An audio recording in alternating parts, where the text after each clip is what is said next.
They say that breaking up is hard to do. Oh crap, I'm on camera. Okay, so put the crap down. Hey, what's up, guys? Why do couples take breaks? Oh, why do couples take breaks? I'm gonna give you some stats today that are gonna blow your mind in terms of why certain personality styles like to hop in and out of relationships, and long-term commitment for them is scary. Stay tuned.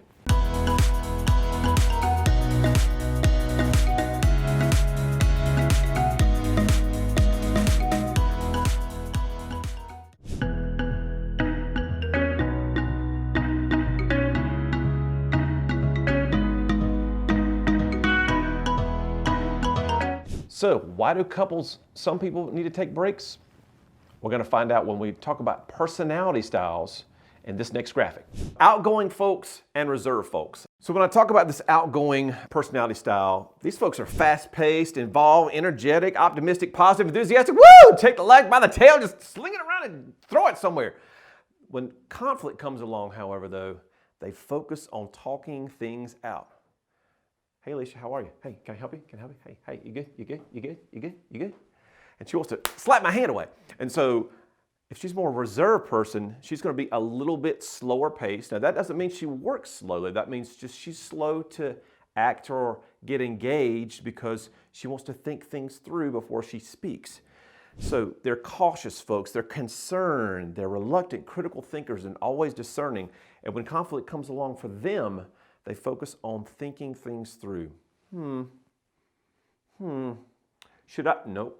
But don't have all the facts yet. And that's their mentality. All right, so where are you on that scale of outgoing versus reserved? If you're outgoing, kind of remember that I'm towards the top of the screen. If you're reserved, you're more towards the bottom of the screen. We're going to divide you into people person, or if you're more of a task-oriented person. People-oriented folks are all about caring and sharing and relationships and emotions and feelings and friendships.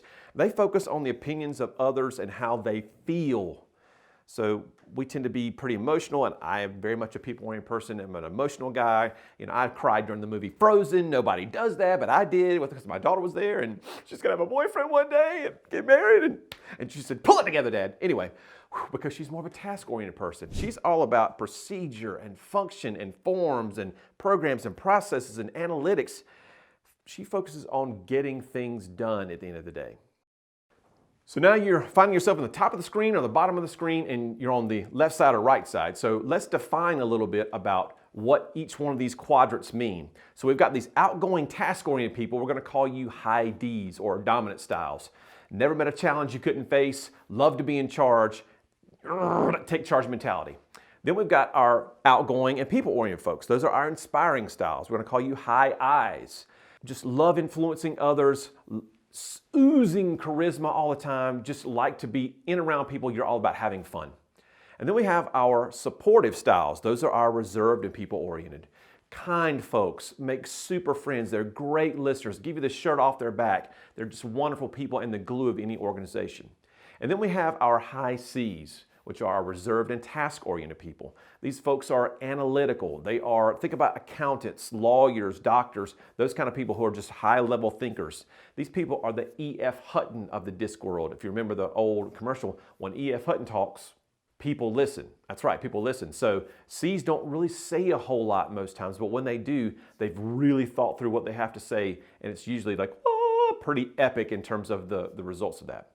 Now, we're all a unique blend of these four traits. So we all have a little bit of D, a little bit of I, a little bit of S, and a little bit of C, some in more categories than others. I'm an IS. You know, my I is really, really high, my S is really high, and then everything else kind of falls towards the bottom of the scale. So why do some people in relationships need to take breaks?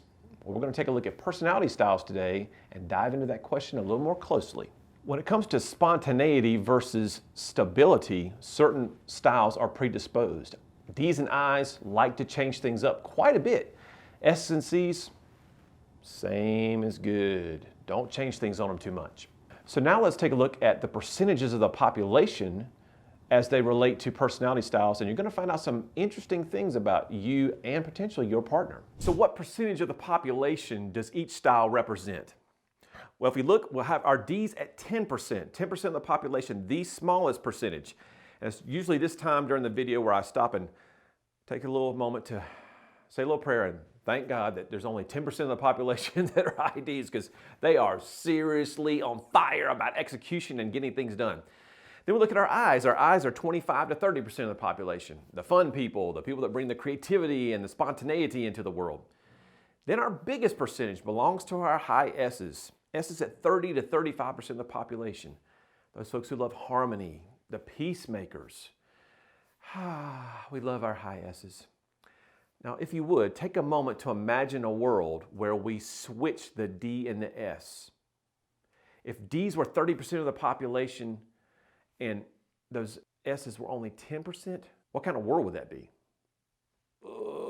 We'd be on like World War XVII by now, because there's just too many people trying to be in charge. So there's a balance there. So 10% on those D's, and thank God, 30 to 35% on those S's. And then our C's, those analytical folks, 20 to 25% of the population. So your accountants, your lawyers, rocket science, engineers, all those people live in that C world.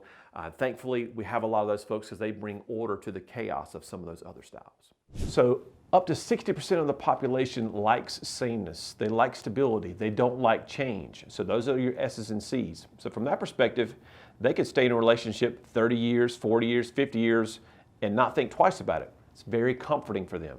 D and an I, on the other hand, they are just going to be 20 years. How about 2 weeks? Let's get through the next 2 weeks first. 3 months? Are you kidding me? So anniversaries for them are really hard because they need to seek out other people, but just simply for the fact they like change. It's not that they don't like the person that they're with. They just embrace change. They need change. They have to have interaction with others. A lot of times we find this is a problem when it comes to interacting from a relationship standpoint from date night. D's and I's enjoy date night, that's fine, but they need to get energy from other people. So in the long-term spectrum of the relationship, D's and I's have lots of acquaintances, lots of people they like to go enjoy doing things with, whether it be board game groups, church, golfing, volleyball, whatever it happens to be. They like doing lots of things and doing lots of things with different people. They gain energy from that. Those S's and C's, though, are much more reserved and don't have as many acquaintances. They have a few close friendships that they value very much. So if you're in a relationship with an S or a C, they're going to be dependent on you to provide that piece of the puzzle in terms of interactivity, the social aspect of things, and so they limit their window. And so it's very difficult, it's very challenging for them to understand why you need to be out with your friends all the time. And so that can create some tension and some stress in any relationship. So can D's and I's stay in a long-term relationship? Well, I'm an I, and I've been married to my wife now for 24 years. So it can be done, but it takes a great deal of self-awareness. So how do we increase that self-awareness if we're a D or an I? Or if we are an S or a C, how do we help our significant other get that self-awareness? Well, it comes from taking a personality assessment. Now, hear me out, yes, I do sell these. But if you understand yourself, you're going to understand better how to communicate with that D or that I if you're an S and C. And you create conversations.